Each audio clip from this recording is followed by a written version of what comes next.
trying something different this week. I've actually written a script. As anyone who's seen any of my videos can know, I talk absolute shit for half an hour, or indeed more. So I thought I'd try to collect my thoughts slightly better and hopefully keep this video at a reasonable length so it's somewhat watchable.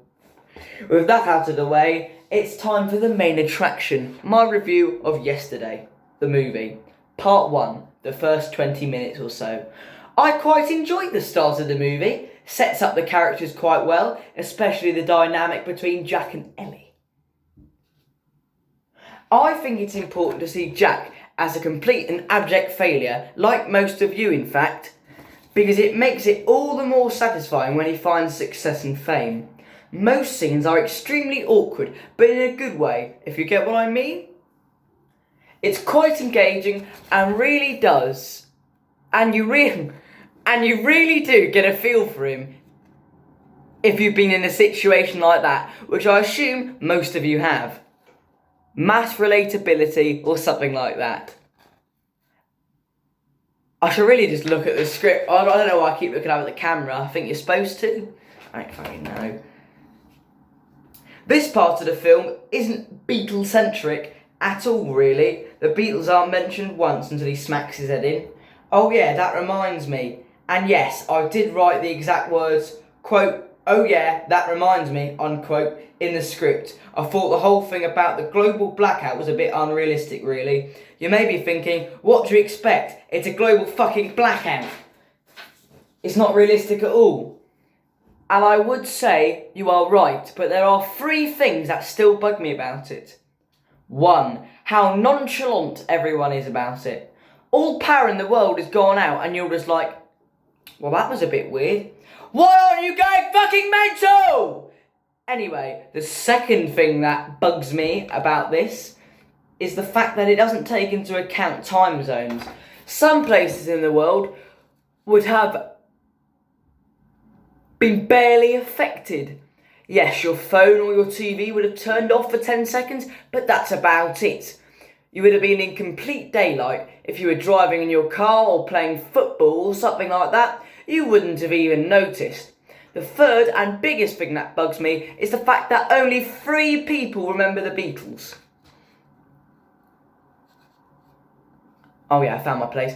We can assume that Jack and those 2 other geezers remembered something... Fucking get it right, Harry! We can assume Jack and those 2 other geezers remembered because something traumatic happened to them at the time of the blackout, e.g. getting hit by a bus. But surely out of the 7 billion people on Earth, more than 3 of them would have something like that happen to them. Bit nitpicky, but still. It seems writing a script hasn't stopped me from waffling on about a load of bollocks after all. Let me move swiftly on to part 2, the music. Just gave the covers a little listen on YouTube, and they're not bad at all. Thought the song selection was pretty spot on. I'm not very happy about the lack of "You Know My Name," open bracket, look up the number, close bracket. But, hey ho. Other than that, I approve. Didn't really like Himesh's version. Himesh Patel is the guy who plays Jack, the main character. Didn't really like Himesh's version of "I Saw Her Standing There" because it's a bit soft.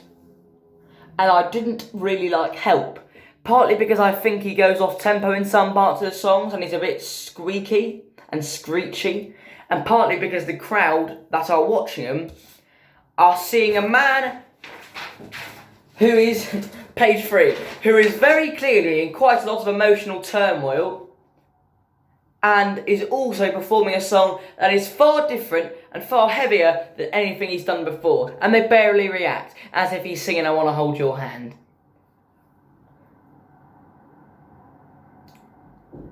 Oh, and I like the orchestral bits as well. I keep losing my place, I've got such bad handwriting. That's about it, lads. All I've got to say in that department. Not too shabby. Part 3, the characters. Let's not knock about here. Short and simple. Character opinion, till I've done them all. Jack. Bit awkward, but he's out to his death, so I'll let him off. Quite likeable, but not helped by the amount of dickheads around him in LA. Ellie spends a bit too much time with her fingers in her mouth. Nice legs. not unlikable, but shouldn't have put so much blame on Jack for not making a move on her. Because from my point of view, I don't think she made it that obvious that he liked him. She liked him. It's not a gay romance movie. Or no, I would have liked it more if it was. Rocky, probably my favourite character, particularly like his line about not following traditional constructs of time. Ed, as in she ran, ginger like me, but far shittier. I'm better than Ed Sheeran. If you disagree, I'm sorry, but that's the wrong opinion. Ed, very poker face throughout, doesn't say a whole lot, more of a plot device than a character really. I don't know what I was expecting. Why would Ed Sheeran be able to act? He's a singer. I mean, I can act and I'm a singer, but I'm not particularly good at either. I'm an all-round, I'm a jack of all trades. It's like when you ask your uncle to come and fix your plumbing. Like, he'll do all right. He's not a plumber, but, you know, he'll do it, won't he? See, this is why I wrote a script, because I'm talking absolute bollocks. Mum and Dad, quite comical. That means funny, for those of you who are stupid. Not too notable, but they fill their role well enough. The bloke who decides on the album name, as in the head of marketing, very annoying. Let Jack speak for God's sake. Deborah, the manager. Very annoying, but I think she was supposed to be. Would like to punch her. Gavin. Oh, I know. For a second there, I forgot who Gavin was. Like, fucking Gavin? Who's that? Gavin. Oh, Gavin. Poor Gavin. He didn't deserve this. The other two who remembered the Beatles, as in the Russian guy and the woman from Liverpool, probably some of the best characters. Liked how they were set up to be villains, and were rather nice lads instead. Page 4. And I'm only 7 minutes in. This might actually be under 10 minutes for once. Page 4, and that. That's all of the important ones, isn't it? As in important characters. Let me know if I forgot anyone. Anyways, on to the next bit. Part 4, Lily James's hair. This is the longest bit. I'm not joking, I genuinely have an issue with it. Right, I get that it's supposed to make her look like a real person and down to earth and all that, because she's so beautiful. Not just beautiful, but beautiful. And yes, the script does say wanking gesture in hyphens. I digress, because she's so beautiful, she needs dodgy hair to look like an average Joe. But that doesn't make any sense, because I'm just some bloke on the internet, and I wash and shampoo and condition. I mean, it doesn't look that good right now, but it's 40 degrees outside, let me off. I only put a top on for this video. Before that I was walking around in pyjama shorts, which I'm still wearing off camera. I wash and shampoo and condition, so what's the fucking issue? Her hair is fine in Baby Driver, Darkest Hour, The Exception, Mamma Mia 2, Pride and Prejudice and Zombies, Cinderella, The Guernsey Literary and Potato Peel Society. I could go on. But here, it's just messy and dirty and greasy. Really gets on my nerves.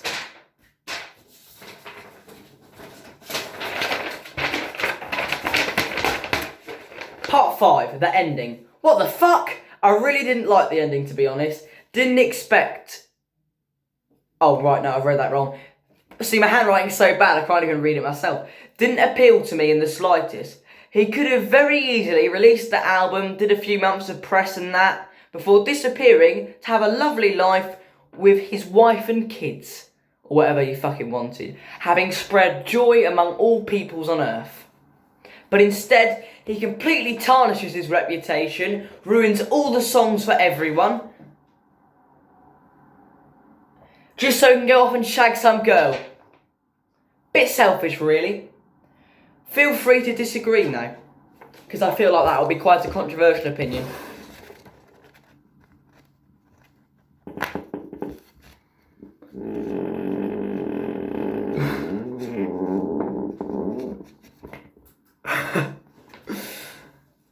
Part 6, other movies. Just to finish off, I thought I'd compare yesterday to similar, or really not so similar, movies. In particular, Rocket Man and Bohemian Rhapsody, and just talk about what's different and what's the same between them, in a Venn diagram. Couldn't be bothered to write it down in the script, so it's over to you, future Harry. Thanks, past Harry. That script took 2 hours to write, by the way, and I've just read it in 8 minutes and it wasn't very good.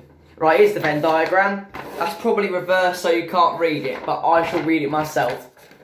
Do you know what a Venn diagram is? I hope you fucking know what a Venn diagram is. How stupid is my audience?